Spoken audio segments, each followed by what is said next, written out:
We are open to kill. আমরা কেউ ভাবিনি।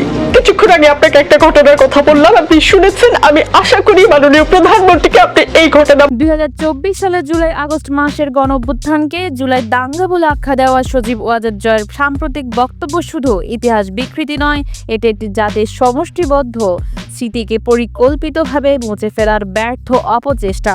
তার কথাগুলো কৃত্রিম সহানুভূতি এবং রাজনৈতিক প্রতারণায় ভরা। তিনি যাকে সবচেয়ে অন্ধকার অধ্যায় বলছেন তা আসলে ছিল বাংলাদেশের মানুষের সাহস, মর্যাদা, স্বৈরাচার ও ফ্যাসিবাদ বিরোধী লড়াইয়ের এক দীপ্ত প্রহর। সাংবাদিক জুলকারনাইন সাইদ তার ফেসবুকে লিখেন যে আন্দোলনে ছাত্র, শ্রমিক, পেশাজীবী সাধারণ মানুষ একত্রিত হয়েছিল, সেই গণঅভ্যুত্থানকে দাঙ্গা বলা ইতিহাসের এক নিষ্ঠুর অপমান। ওই আন্দোলনে 1400 জনেরও বেশি মানুষকে প্রকাশ্যে হত্যা করা হয়। শত শত আন্দোলনকারী তরুণ শিক্ষার্থীরা এখনো চোখে দেখেন না, কারো পা নেই, কারো হাত নেই। আর এই অবস্থায় দাঁড়িয়ে জয় সহানুভূতি আর ক্ষমার গল্প শোনান। কোন প্যারালাল পৃথিবীতে বাস করেন এই পলাতক প্রধানমন্ত্রীর পুত্র?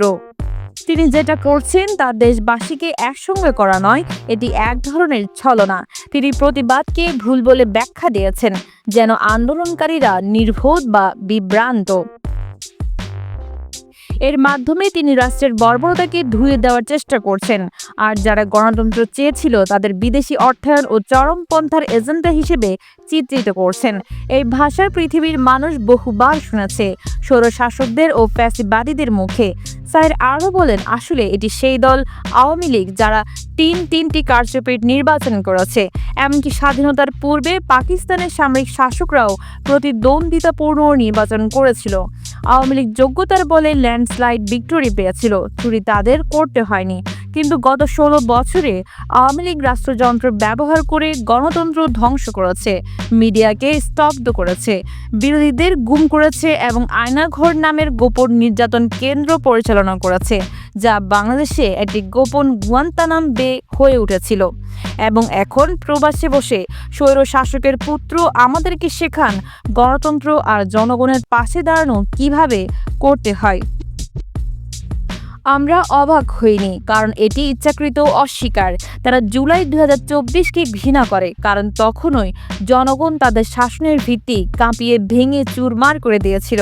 কিন্তু বাংলাদেশ ভুলবে না, বাংলাদেশ জুলাইকে মনে রাখবে সাহসিকতার মাস হিসেবে, যখন নিরস্ত্র মানুষ অস্ত্রের বিরুদ্ধে দাঁড়ানোর ভয়কে জয় করেছিল, যখন সত্য মিথ্যার চেয়েও উচ্চ কণ্ঠে উঠেছিল। জয়কে দাঙ্গা বলতে পারেন, আমরা একে প্রতিরোধ বলি। জুলকারনাইন সাইদ বলেন, জয়কে বলতে চাই বাংলাদেশের মানুষের আর কোনো উপলব্ধির দরকার নেই। জুলাই আমাদের উপলব্ধির শ্রেষ্ঠ সময়। এখন আমাদের দরকার বিচার। সেই সব হত্যাকারী, নির্বাচনচোর আর মানবাধিকার লঙ্ঘনকারীদের যেন আর কোনোদিন কেউ নিজের জনগণের প্রতি এমন অত্যাচারের স্ট্রিম রোল চালানোর সাহস না পায়। জুলাই আমাদের গর্বের প্রতীক, অনুতাপের নয় বরং বিদ্রোহের।